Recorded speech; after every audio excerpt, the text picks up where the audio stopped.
Hai guys, kembali lagi di YouTube channel aku, Nurida Utami.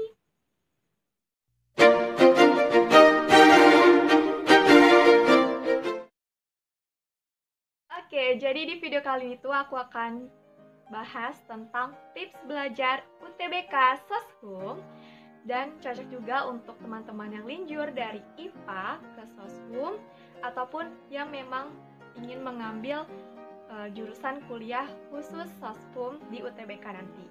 Tapi sebelum memasuki videonya, jangan lupa untuk klik tombol subscribe, like, dan nyalakan notifikasi loncengnya supaya teman-teman itu nggak ketinggalan video update terbaru dari aku tentang info kampus, edukasi lainnya. Oke.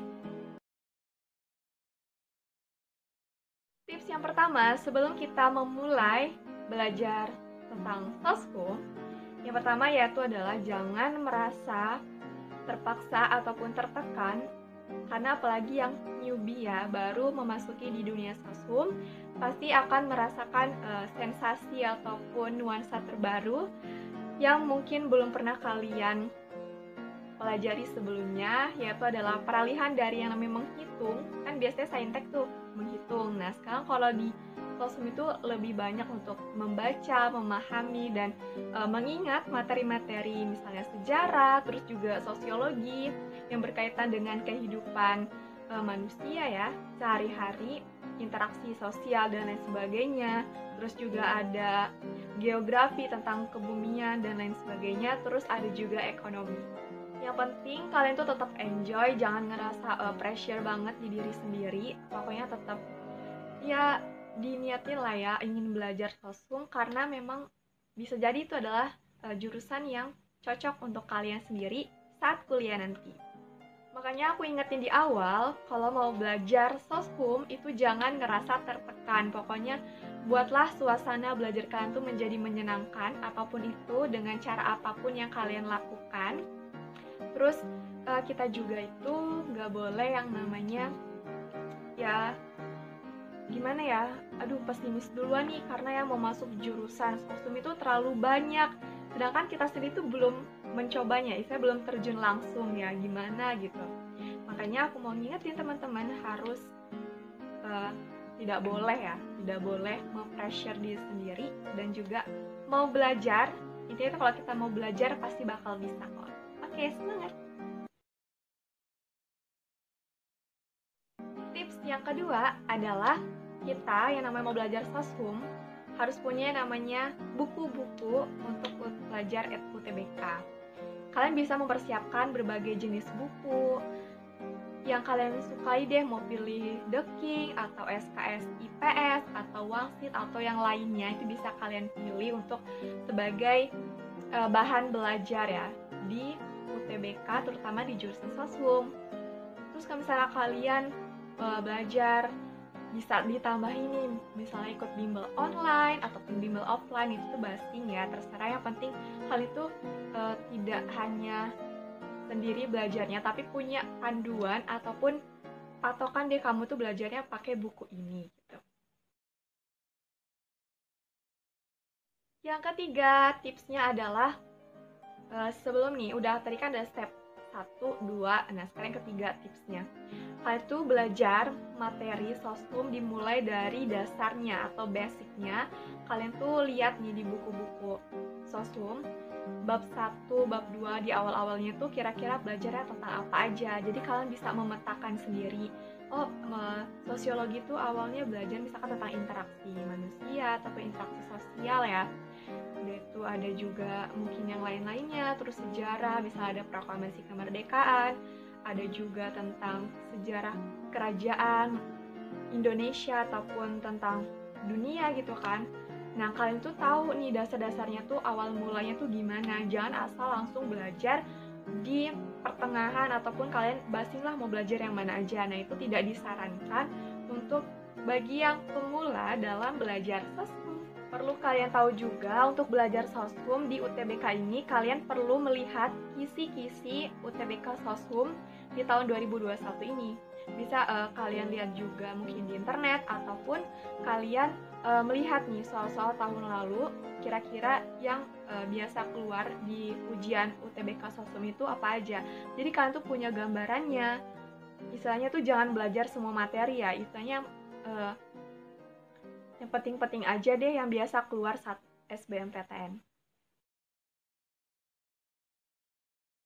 Selanjutnya, tips yang keempat, tadi kita kan udah belajar dari basicnya, dari dasarnya. Sekarang kita akan memperdalam materi lebih intens lagi supaya apa yang kita pelajarin di awal, dasarnya itu, kita akan semakin paham lanjutannya gitu.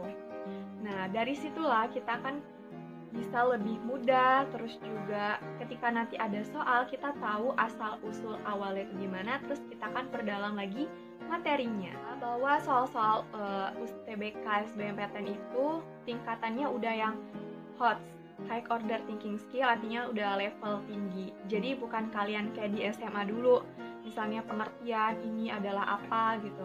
Itu lebih kompleks lagi. Jadi kalian tuh sering-seringlah untuk perdalam materi, terus nanti melihat ya soal-soalnya juga. Jadi saran dari aku untuk bisa mempercepat belajar SOSHUM mungkin dalam beberapa waktu bulan ini mendekati UTBK, teman-teman itu bisa menonton video pembelajaran mungkin dari YouTube ataupun bimbel online itu kan biasanya ada ya video tentang pembelajaran materi SOSHUM. Jadi kan bisa maratonin gitu. Pokoknya harus bener-bener ambis ya, apalagi udah mau dekat-dekat UTBK gini tuh nggak bisa santai-santai lagi. Nah, jadi kalian bisa nonton video itu, terus di play secara berulang. Nanti kan lama kalian akan ingat tuh ya. Terus nanti misalkan ada materi yang agak sulit dicatat, terus materi-materi yang penting juga dicatat, supaya kalian tuh nggak lupa. Oke, tips yang terakhir, kita harus men-challenge diri kita sendiri untuk berlatih soal sebanyak mungkin supaya semakin terlatih. Apabila kayak kita tuh sering latihan, ya otomatis kita juga semakin bisa dong, asalkan rutin, terus juga ngerti progres ke depannya itu tiap tahapannya juga tahu. Semakin kita tertantang untuk mengerjakan soal-soal UTBK, semakin semangat juga dong diri kita untuk berlatih soal. Di sini juga tuh kayak anggap aja sih diri kita tuh sedang simulasi UTBK, anggap aja lagi di di ruangan UTBK di depan komputer. Nah, kalian tuh membayangkan diri kalian tuh sedang berada di situ. Jadi lama tuh gak akan tegang lagi ya, karena lama-lama akan jadi terbiasa. Dan pasang target tiap harinya itu kalian akan mengerjakan berapa soal. Misalnya di hari pertama kalian masih pemula nih, oke 25 soal dulu. Hari kedua kalian tambah lagi 15 soal ataupun 25 soal jadi kedua. Terus hari ketiga bisa kalian tambah lagi menjadi 70 soal dan seterusnya. Ini disesuaikan juga dengan kemampuan masing-masing ya, jangan terlalu dipaksa sih, tapi harus ada target yang jelas. Juga pernah mendengar sih ada yang mentargetkan dalam satu hari itu 100 soal. Itu sih ya possible aja, tapi itu tergantung dengan individu masing-masing. Ada yang misalkan ya namanya soal-soal SOSHUM itu kan banyak kan ngebaca ya, harus dengan teliti juga fokus. Kalau misalnya kalian 100 soal per hari sanggup ya it's okay gitu, nggak apa-apa. Setelah kalian udah latihan soal, dilihat nih berapa jumlah benar dan salahnya.